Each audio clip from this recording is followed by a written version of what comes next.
They say there is a price for every secret, and Odin paid it in full. In a time before men carved runes, before the 9 worlds were named, Odin sought knowledge no god was meant to possess. He climbed Yggdrasil, the world tree, and hung himself from its highest bough, pierced by his own spear, Gungnir. For 9 nights he dangled between life and death, offering himself to the void beneath the roots. He took no food, drank no meat. His blood dripped into the bark like ink, and the tree began to bleed with him. Not sap, but something darker, thicker. A crimson ichor that reeked of iron and whispered in tongues no one speaks anymore. The gods dared not look upon him. Even Frigg turned her face away. The crows, Hugin and Munin, circled high but never landed. For something else had begun to stir, beneath the roots. On the 9th night, Odin fell, not to the ground, but inward, through visions that cracked his mind open. He returned with the runes, symbols of immense power, carved into the walls of his soul with agony. But he brought back more than knowledge. From that night forward, Odin was never the same. He spoke to shadows. He feared still water and covered mirrors in his hall. At times, he muttered in languages the gods didn't understand.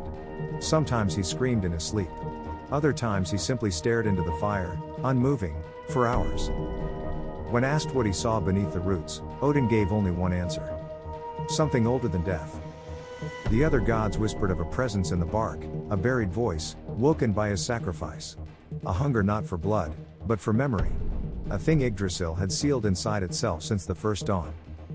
In the far north, beyond the lands of men, there are groves where ash trees weep red in winter. Locals call them Odin's wound.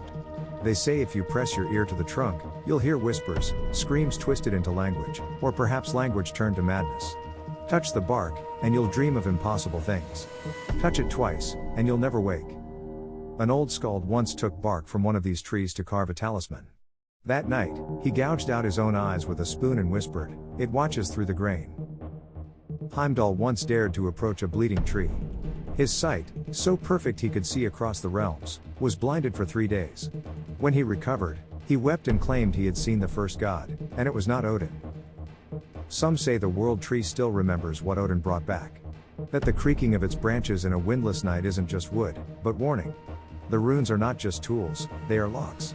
And something still stirs, scratching faintly at the inside of the bark. So if you ever find yourself beneath an ash tree that weeps red in the snow, do not look up. Do not speak. And for the love of all the gods, do not ask the tree what it remembers.